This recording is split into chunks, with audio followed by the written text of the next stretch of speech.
Good evening, folks. Appreciate you joining me here on this 8 p.m. video.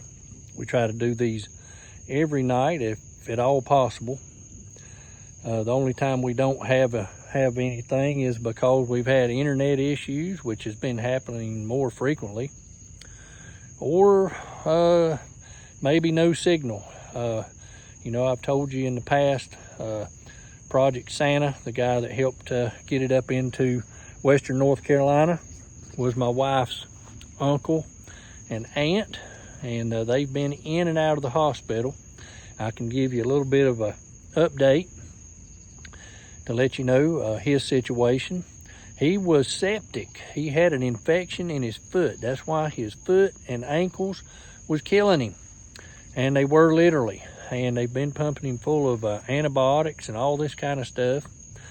And he's been in the hospital, and he's now going into rehab. He's still unable to move around very much until this infection gets under control. They're starting to do therapy with him and everything. So hopefully that's going to take place here pretty quick, and they're going to move him from one location to the other. And hopefully he can get through all his therapy and everything and get back home without a setback. So you folks be in prayer for him. So folks, I'm not the most knowledgeable book on the shelf by no means. Don't try to act like I am. I just do my research. I try to put logic in the equation and ask myself questions, and try to look at both sides of the fence to see which side is most, I would say, common sense would lead me onto this particular side of the fence, and then I start going down the rabbit holes. Well, folks, I kind of find it ironic that these poor folks up in Canada are being mandated to stay in their homes. They can't go hiking, they can't go in the woods, they can't cross the woods. They can't go to the beach if they have to go through the woods. And it's all kind of fishy to me. They claim it's because of wildfires and the possibility of wildfires. And they don't want people taking bottles of water out in the woods because the sun acts like a magnifying glass through the plastic bottles. Well, we know it can do that through a glass bottle, but you have to have it at the perfect angle, at the perfect distance back from the substance to be able to create a fire. We've all done this with a magnifying glass and things like that. But I think they're going beyond normal logic here in this situation. And guess what I done, folks? I just got this wild idea. One of my rabbit holes, I thought I'd go and say, I asked Alpha Indigo, you know who that is, Chat GPT. I said, would by any chance they be lithium up there in Nova Scotia? Well, guess what it come back and said? Yes, it is. Don't you folks think that's kind of ironic? Are they trying to do something out there in this remote area and they don't want people to see? Kind of like that illegal mining there in Mitchell County, up there above Popper. You know, all that land backed up against about 5,400 and some acres of government land. And unless you just had a reason to be up in there, it was a good possibility there wasn't nobody going to know what was going on. But the residents got suspicious when they seen dump truck after dump truck after dump truck and all this heavy equipment going in and out. They started following the path, which led them to that location, and then you found the illegal mining. So, folks, do we have something going on in Nova Scotia? The poor Canadians up there are being possibly railroaded and not kept in the loop. Maybe what's going on? That may be a conspiracy theory. It may just be another rabbit hole, but we have no way here to investigate it. So maybe you folks that are watching from Canada, you may know somebody over in Nova Scotia, or you may be watching from Nova Scotia. That might be something you want to check out. Now, folks, I got some more information for you out of Texas that I want to share with you. This kind of ironic, I'd say. Now, folks, before we get in too deep on this Texas deal, I do want to make you aware that we've got a big depression out in the Atlantic that is moving west. They call its name as Erin.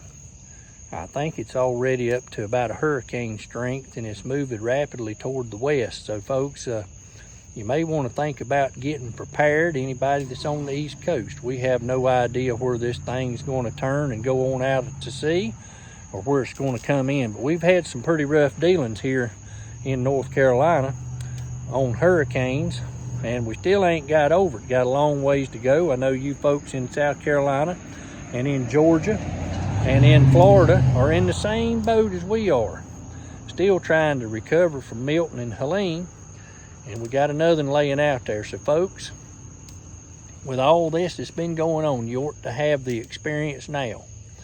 You got a good long ways to go, probably a week, that you might want to go ahead and prepare just in case, because I'm sure that this ain't going to be the only one this year that we're going to be looking at.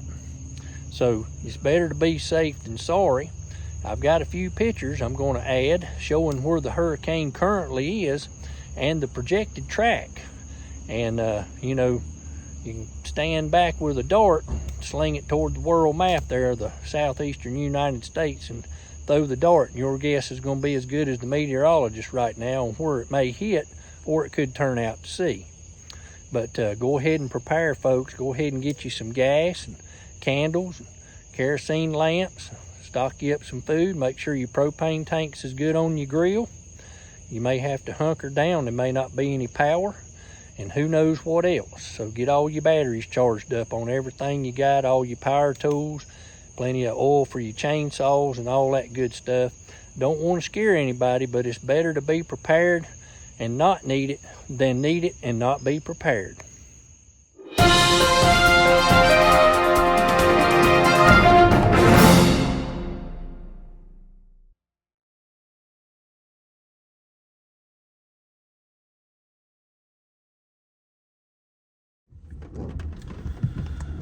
Well, good morning, folks. I appreciate you joining me here.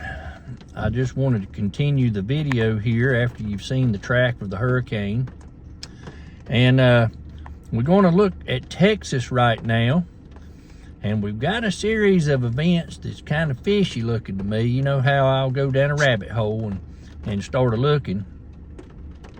But I kind of find it ironic that some certain things took place. And it was a timeline, and it's really strange of how we had in a course of events in about 30 days, and then we had a great big flood in Kerrville, Texas. So let me just start right here with a news article that was published on June 18th. This article come out, and it says Chevron acquired 125,000 net acres from TerraVolt Resources LLC and the East Texas Natural Resources LLC in the Smackover Formation, an underground rock formation that holds high concentrations of lithium. So that was on June the 18th. Chevron makes the first foray into lithium with the Smackover deal. Now, the formation where this rock is located, the lithium and stuff, is called the Smackover Formation. And this was first announced on June the 18th. And it was something that kind of caught my eye. The move of this follows the arch rival ExxonMobil into a key resource necessary for the energy transformation from fossil fuels to renewable sources that would allow the company to pivot if oil and gas demand drops in the coming decades. Exxon first got into lithium in 2023 by also acquiring acreage in the Smackover Formation. The oil majors see a natural synergy with their existing business because the metal which is used in batteries is sourced from the underground brines using similar drilling and pumping methods as oil. So, you know, they've pretty much already got the equipment and the knowledge on how to extract this stuff. It says that Exxon aims to produce lithium in a rare foray from fossil fuels as well. Although lithium is not geologically scarce like other battery metals such as cobalt and nickel, mining high-grade quantities at a scale is a major challenge.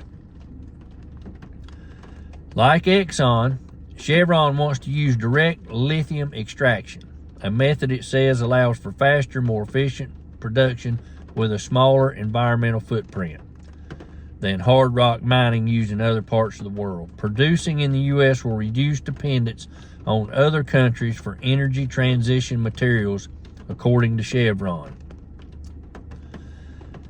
Establishing domestic and resilient lithium supply chains is essential not only to maintaining U.S. energy leadership, but also to meeting the growing demand from customers.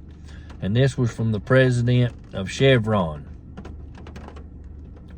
But what really caught my eye, folks, was the article on June the 26th that come out right after that. And the article headlines reads, East Texas at a crossroads, water, lithium, and energy dependence. 2 drilling projects, 1 region, and a growing course of concern over who profits and who pays the price. So there's a big dependency right now on Chinese lithium, and East Texas is emerging as a surprising focal point in the national drive to reduce the dependency from China. Now Halliburton is involved. They've teamed up with Geoframe Energy to drill geothermal wells in the Smackover Formation near Mount Vernon, aiming to extract lithium and generate geothermal power from the same hot brine. The goal is to produce 83,500 metric tons of battery-grade lithium carbonate annually, matching the full U.S. demand and feed the extra power back into the grid. Earlier pilot projects like California's Salton Sea and the Imperial Valley efforts, red flags, they were raised about contaminated wetlands, groundwater threats, and the ecosystem damage. The same risk could resurface in East Texas if it's not properly managed. See, this brings into what we was looking at with the illegal mining in western North Carolina. It was back in a corner over there next to a national forest of about 5,400 acres. And if you didn't have business up in there, none of that mining was ever going to be seen. They claimed they was mining gravel, but lithium and quartz are also known to be in the area. But going unchecked could have been leading to a major environmental damage and hazard. Now in Texas, the concept is promising, but is still in the early stages. Experts question whether lithium can be sustainably recovered from geothermal brine without disrupting the underground reservoirs or triggering earthquakes.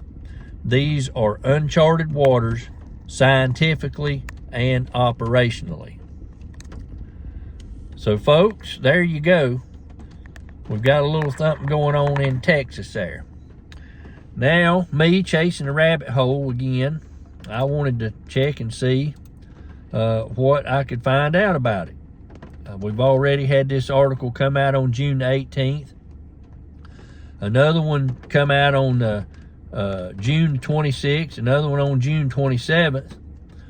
And then we find out there was some spraying took place on or about July 1 or 2. And then we had the big floods in Kerrville on the July the 4th. So I decided I was gonna, kind of check it out and see what I could find. And that's what I found. And I thought, well, this is really interesting. And it's kind of interesting that, this timeline.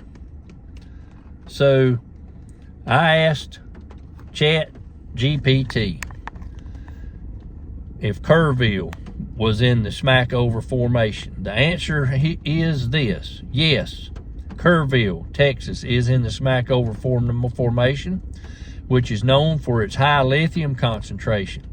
This formation is significant for lithium mining as it contains brines that are rich in lithium.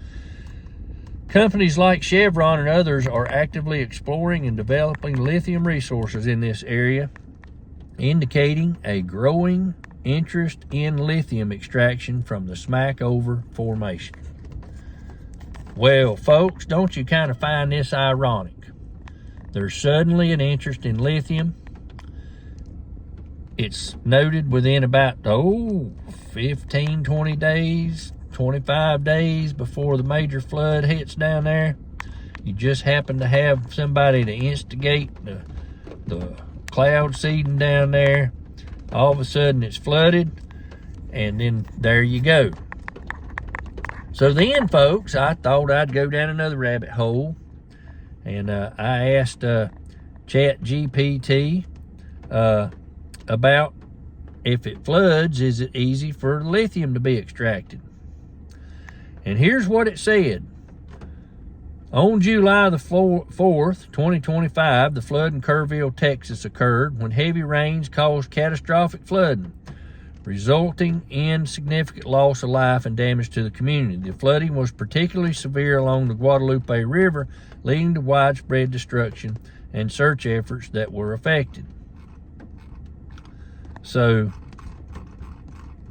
is it easy to extract it after a flood? That's what I was trying to ask it, and that's what it gave me the answer to. So I never got any more information out of that, other than, I was just trying to see if I could get something to come up over that. And it really didn't give me any kind of an answer that I was kind of, searching the rabbit hole for. But does it make it easier if, there's been a flood through the area? I don't know. And that's about all I can tell you. But I went down the rabbit hole. I didn't get that question answered, but I just found it ironic that during the timeline of the flood, just weeks prior to that, we've got Chevron in there, and we've got other companies looking to source the lithium out of that area just weeks before the flood took place in Kerrville, Texas. Don't know if there's anything to it, but it sure does look suspicious. Thanks for watching today. Y'all have a blessed evening, and thanks for watching Deep River Farm.